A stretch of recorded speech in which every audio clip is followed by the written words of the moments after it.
Hello everyone, welcome back to my other blog. আশা করি আপনারা সবাই অনেক ভালো আছেন, আমি অনেক ভালো আছি। আস্তে আস্তে আমার সব স্বপ্নগুলো পূরণ হয়ে যাচ্ছে।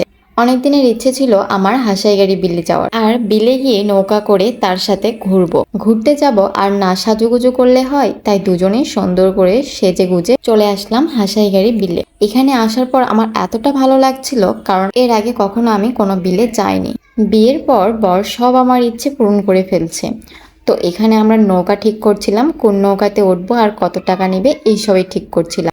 এখানে এসে আমি বরের কাছে বায়না করি ফুল কিনে দেওয়ার জন্য। সব মেয়েই ফুল অনেক পছন্দ করে, আমিও তার ব্যতিক্রম না। বরকে একবার বলাতেই সে যে আমাকে এখানে নিয়ে আসবে, এটা আমার কল্পনাতেও ছিল না। নৌকাতে করে বিলের মাঝখানে এসে বরকে বললাম আমার হাতে গাজরাটা পরিয়ে দিতে। বিলের মাঝে এসে এমন একটা সুন্দর মুহূর্ত কাটাবো তা তো ভাবতেই পারিনি।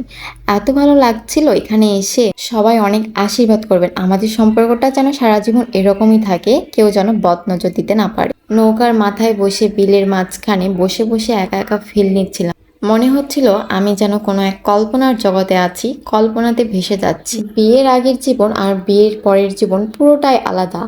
বিয়ের আগে আমি শুধু স্বপ্নই দেখতাম, আর বিয়ের পরে আমার সেই স্বপ্নগুলো আস্তে আস্তে পূরণ হয়ে যাচ্ছে। আমরা নৌকাতে খাওয়ার জন্য কিছু আমড়া মাখা আর চিপস নিয়েছিলাম, তো সেগুলোই আমরা খাচ্ছিলাম। দুইটি মানুষের মধ্যে ভালোবাসা, বিশ্বাস, শ্রদ্ধা থাকলে সারা জীবন কিন্তু একসাথে কাটিয়ে দেওয়া যায়। আমরা যখন হাসাইগিরি বিলে যাই তখন জল কিন্তু অনেকটাই কম ছিল, যার জন্য জলগুলো অনেক নোংরা ছিল।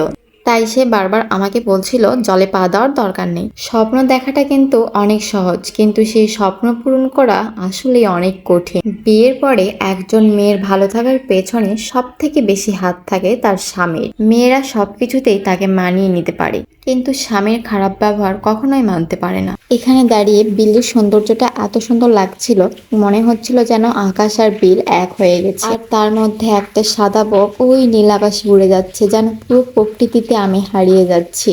বিলের মাঝে এসে মনে হচ্ছিল যেন আর একটু দূরে গেলে পুরো আকাশের সাথে আমরা মিশে যাব। বাই দ্য ওয়ে, আমরা কিন্তু নৌকাটা ভাড়া করেছিলাম 1 ঘন্টার জন্য, আর 1 ঘন্টার জন্য আমাদের কাছে চেয়েছিল 1200 টাকা। পরে 350 টাকায় আমাদের 1 ঘন্টা ঘোরা। আপনারা যদি কেউ যান তাহলে নৌকা দেখে শুনে ভাড়া ঠিক করবেন, তাছাড়া পরবর্তীতে বিপদে পড়ে যেতে পারেন।